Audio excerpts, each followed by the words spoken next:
Told, by the way, that the attendance tonight, 72,017, third largest crowd in MLS history, which makes it the third largest crowd in Atlanta United history. Left to right, drive by Guzan, falls right to Herrera in the middle third, and then Gressel steps up to knock it away from him and off Herrera, now for a throw. Now Gressel throws it right in, and it's left off to Teal with the front, and it's off the post and in! Quick throw. Julian Gressel defensively does the job, earns the throw, takes it quickly into little. At play now. You're trying to get into the contact. But I'll never forget, there's times where I've been coming back from scouting trips and it's early morning at 4 o'clock and I'm listening to 92.9 and Jason will be on a show talking about Atlanta United. He really is someone that lives and breathes the sport and has been a fantastic ambassador for our club. I think you're going to see Atlanta United set a higher bar for Miguel Almiron to go. So I was very nervous the first time I got to meet the Godfather, Jason Longshore, because he's been around Atlanta soccer forever, it seems. An absolute legend here, and rightly so, and he deserves the respect, and he gets it from all the Atlanta United fans. Listening to the first one, it's like, he was born for this.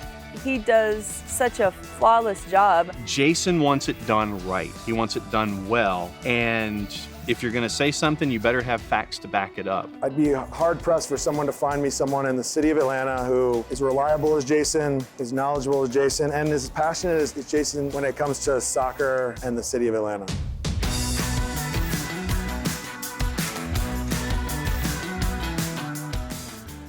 Growing up, I guess I was probably pretty typical. I was a big Braves fan. I was a huge Georgia football fan. My parents helped start the Riverdale Athletic Association and we're always around sports. So I actually learned how to read from the sports page. My mom would always read the paper to me in the morning when I was really little. That was kind of how everything started with me from an education standpoint, was sports. It was just what drove me. I grew up reading Furman Bisher and people like that in the Atlanta Journal and Atlanta Constitution, and I grew up, watching people like Jeff Hullinger on TV and that side of it. So it was all just part of the mix for me. I remember when I decided to play it for the first time. I'd played soccer in gym class. I knew I had at least experienced it up to that point. And spring of '86, I just turned 9 and I wanted to play soccer because they had soccer there and decided to give it a try. I really liked it, but I just didn't have a context for it. And that was what was weird to me as a kid then, was when I played basketball, I wanted to be like Dominique Wilkins or Doc Rivers or whoever from the Hawks.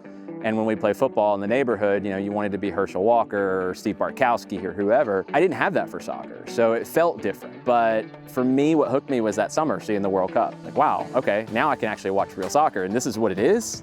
Now I'm hooked. And I would go to the local library and check out the books that they had, probably 4 about soccer at that time, and read them cover to cover every few months. And that was all we had. Reading Soccer America magazine was a big thing, and whatever I could find, I would devour it. There just wasn't that much. I was pretty introverted as a kid and wasn't very just open and going out and meeting people and stuff. And soccer was really one of the ways that I did, because I felt comfortable on a soccer field. I've known Jason for 25 years. We met at Eagles Landing High School in McDonough, Georgia. He was on the boys soccer team and I was on the girls soccer team.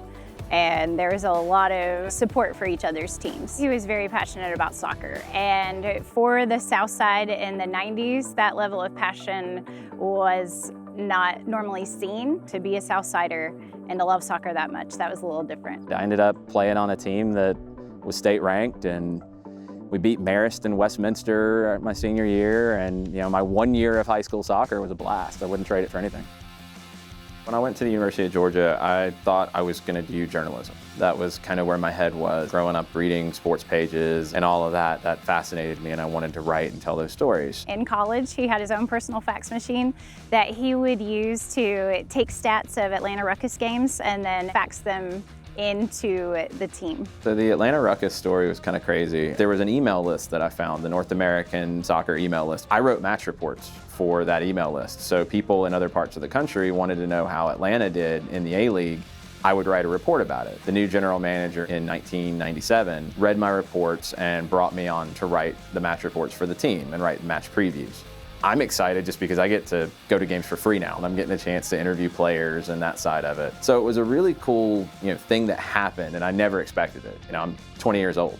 Getting close to the summer break, Gabe Pasquarello, who was the GM, said, would you like to come into the office during the summer? Well, a couple weeks after I started coming in, my unpaid internship with no college credit has turned into a job. It turned into more than just writing match reports, it turned into media relations. I was writing all the stories about the team and calling local TV, local radio, and sending the faxes out, everything that would come out from the team. Probably the first time I felt like I was really getting through was a conversation with Jeff Hullinger, who had been in Atlanta, I think at that point, for 20 years in sports. That was really rewarding at the time. I didn't see any limits. I didn't see a reason why I couldn't do what I was doing. Even though I know I was the youngest media relations person in the A-League at that time, it felt like getting into the business of sports was a little more of a closed shop. I felt like I kind of kicked the door down and just kept going and kept running with it as long as I could.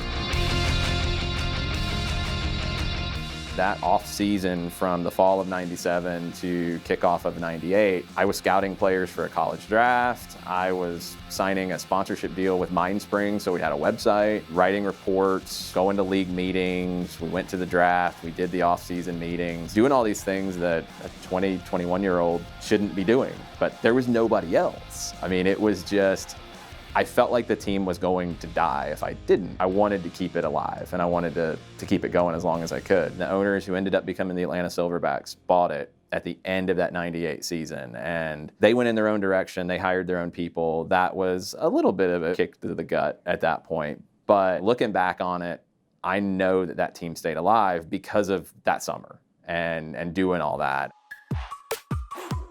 I worked in retail music. Thinking anything other than music, I couldn't have done it. But I'm really glad I did, because I think it brought me out of my shell a little bit. Having to do customer service and talk to people on a regular basis. It was great to do it about music because it was something I was passionate about. But I was missing being involved in soccer in some way. He emailed me and said, hey, I'm interested in getting back into the soccer thing. What can I do? How can I get involved? I really like what you guys do. I knew soccer in the streets from my time with the Atlanta Ruckus because we did camps and clinics for them. I knew what the organization did. I knew the ideas behind it. And I reached out to Jill, and she had an opportunity to really create a part-time role based around communications and media. How he became full-time was we had enough budget to have someone part-time be a grant writer. So he basically became communications and grants director. And we would get into these very long and drawn out discussions about the philosophical side of youth soccer. Because of our conversations, it was pretty clear that his encyclopedic knowledge was not just superficial. It was really about a philosophy behind it that I think drove a lot of what we were able to accomplish, even with a very small team and very limited resources. He never stayed only in the operations or administrative part of the game. He came to my practices, he started picking my brain, he started asking me stuff, we started watch video, analyzing stuff, and then that's when I also started respecting him. He really was very rational and very logical about the situations, and he used a lot of common sense. And then really stood out to me that he really was understanding the game, and making really good points about tactical situations, about approach, and about strategic situations, how you approach a game, how you present a game, and how you solve a game when certain circumstances arise or happen in the game. I knew the game as a fan. I knew the game as maybe a journalist, but I didn't know the game as a coach. Working with Ricardo at Soccer in the Streets was huge. I think he's one of the best coaches in the city of Atlanta. Being able to watch him at work and take some of that to work with Estudiantes, which was our team in College Park and East Point, was, incredibly rewarding. And I saw the game differently. I still see the game differently. I think his heart was really in the coaching more so than anything.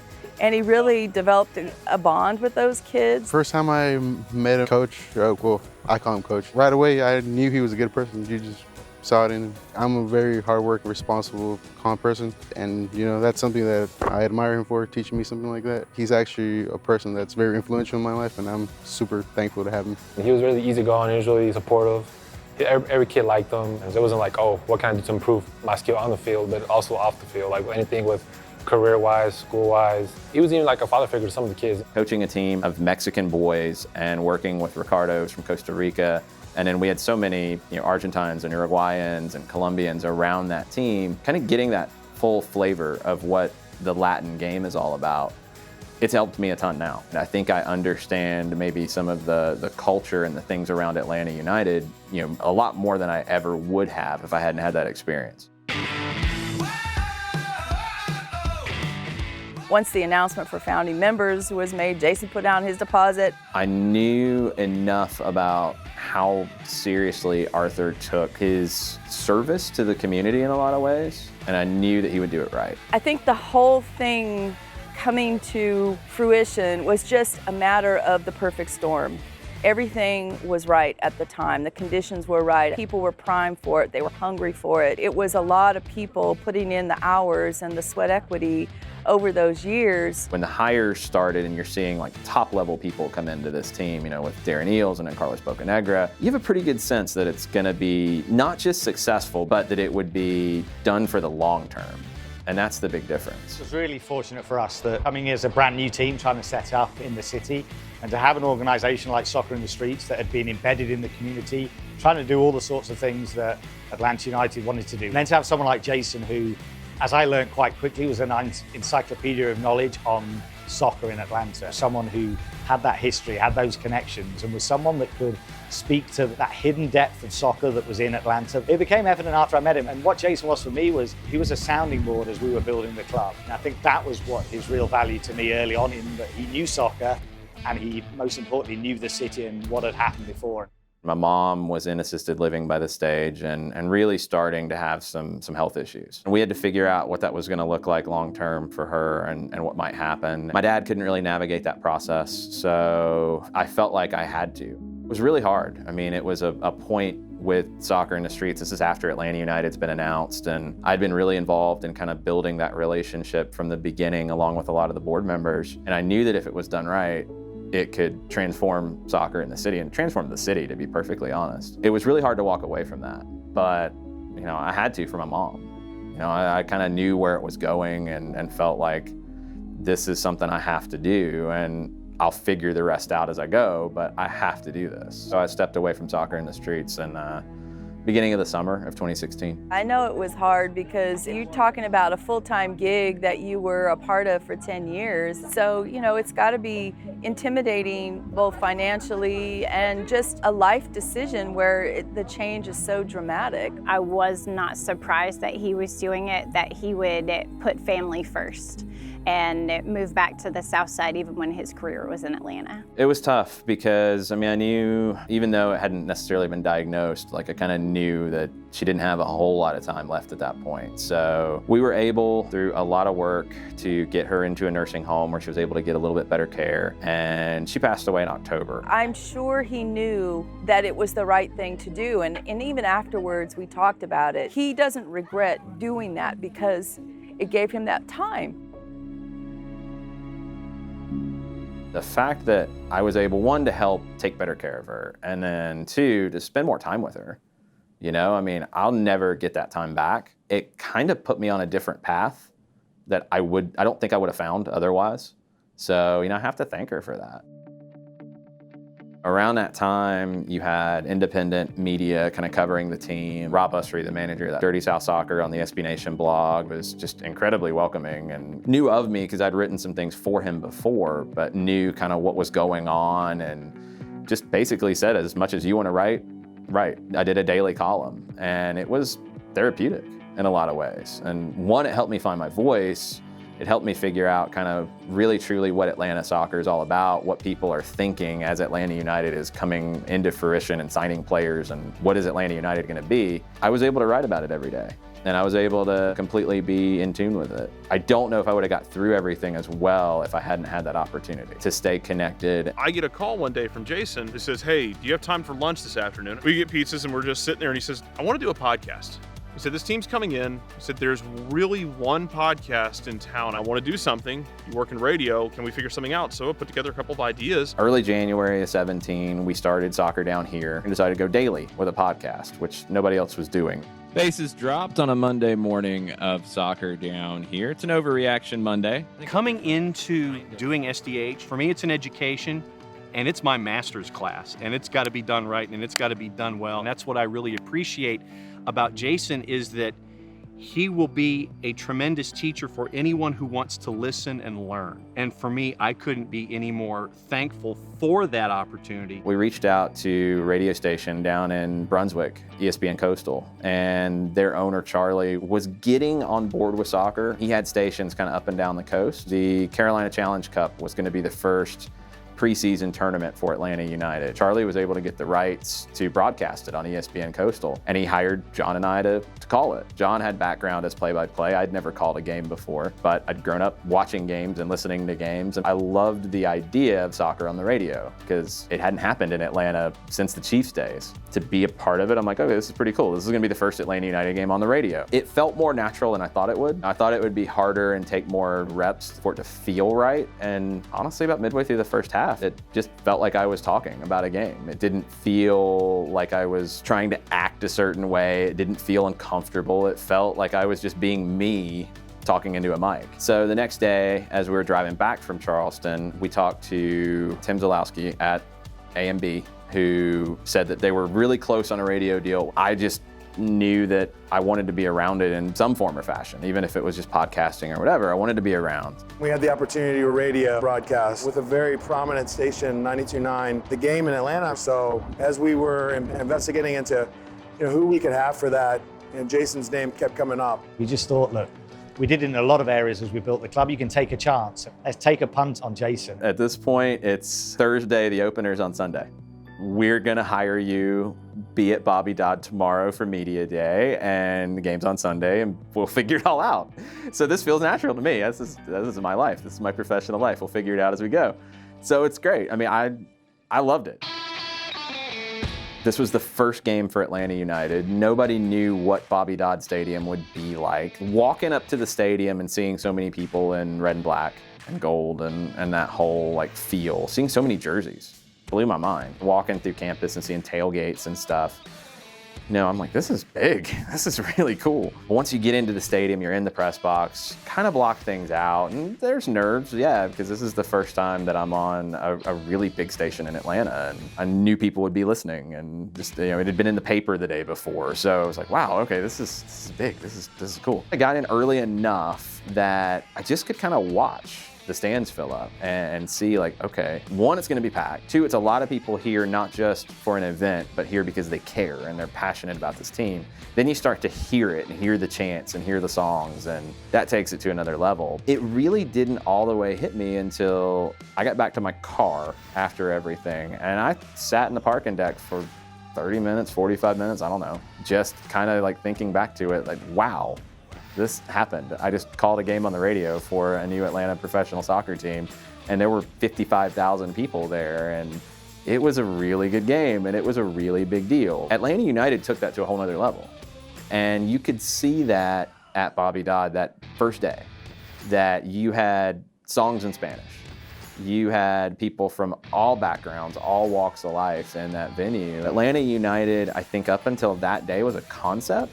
And it was an idea, and it felt like a soccer team name, and that was something that a lot of people said to me. It feels like the right name for a soccer team, and that's cool. To see it play out that day made it truly feel united. He'll talk about an offense and he'll describe it to an SEC football team or a basketball analogy. Jason has that ability of tying it to Atlanta, tying it to cultural moments that have happened in the city, and I think that really helps when we're trying to evangelize and spread the gospel of Atlanta United. He's someone that's got a really great gift of storytelling and making sort of analogies that people can actually connect with. Game day at Mercedes-Benz is just an amazing place to be. And you're gonna meet people who have had a different life than you, a different experience than you, speak a different language, come from a different background, and you're gonna be wearing the same shirt, and you're gonna be singing the same songs. And I don't know if you get that anywhere else. I don't know if you can bottle that. It's crazy to think of this as successful because a couple of days before the season started last year, I didn't know I'd be doing it. And then it was just absolutely flying by the seat of my pants last year doing it. I always want to do better, and I try to listen and watch as much as I can. I had the pleasure of working with them in Columbus when Dan Gargan was away, and it was a joy. It was incredible to work with Jason and just to see his knowledge of the game, his involvement, his enthusiasm for the team too. I'm a wonderful fan. I might be the president of the Jason Longshore fan club. It's exciting to see him on television and to know that he deserves that. I think it's fantastic, and it doesn't doesn't surprise me at all. And I'm just glad that he's getting recognition because he worked really hard for a long time. Whether it be on his social channels, whether it be on his daily podcast and radio shows that he does, if you listen to him on our radio broadcast, you're learning new things. I hadn't had somebody teaching me on a weekly basis, essentially. Here's what you should be looking for. Here's why Atlanta did what they did in this game. I wouldn't know what was going on, so he has really been a teacher of the game for me. Atlanta United wouldn't be where we are without him being on radio interviews, being on the calls. We felt so strongly about the work that he did last year that we've traveled Mike Conti and Jason Longshore on every game now. That's not common in MLS for your radio to travel to all the games. Lending a voice to soccer in this region, in this city, is something that I never would have guessed I'd be doing. I guess I found it a little bit with my time with the Ruckus. I found it maybe more with Soccer in the Streets in a completely different way. And now I've been able to kind of combine everything and lend a voice to what professional soccer is like here, what community soccer is like here, the power the sport has for kids in need, the power the sport has for the city. Now Atlanta United is the most talked about team in the US, in North America, and certainly one of the coolest teams in world soccer right now. And Jason Longshore is a permanent fixture among both the journalistic side of things as the colour analysts with the radio team and amongst the fans as well. From my perspective, he's one of the great guys that I've met in Atlanta. Really nice guy, professional, works really hard, but ultimately a guy that you just love to chat to. I'm happy for Jason, but we're even happier because we've got someone like Jason on our side who's part of Atlanta United, part of spreading soccer in Atlanta and the whole Southeast. He deserves all the success that he's getting.